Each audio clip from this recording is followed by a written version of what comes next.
எத்தனையோ நன்மைகளை என் வாழ்வில் செய்தீரே, ஏராளம் நன்றி சொல்வேன். அத்தனையும் நினைத்து நினைத்து நான் துதிப்பேன், ஆண்டோன் போற்றுவேன். அத்தனையும் நினைத்து நினைத்து நான் துதிப்பேன், ஆண்டவரை போற்றுவேன், ஆண்டவரை போற்றுவே. கொஞ்சம் வாய் திறந்தீங்கன்னு நல்லா படிச்ச. நன்றி சொல்லாம் இருக்கவே முடியாது பல நன்மை செய்த இயேசுவுக்கே,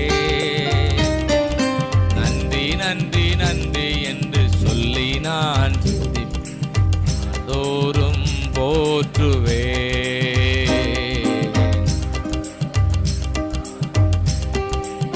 அபிஷேக ஜெபமே நமக்கு பாட்டு ராகம்லாம் கொண்டு வந்துடும். ஆமென்.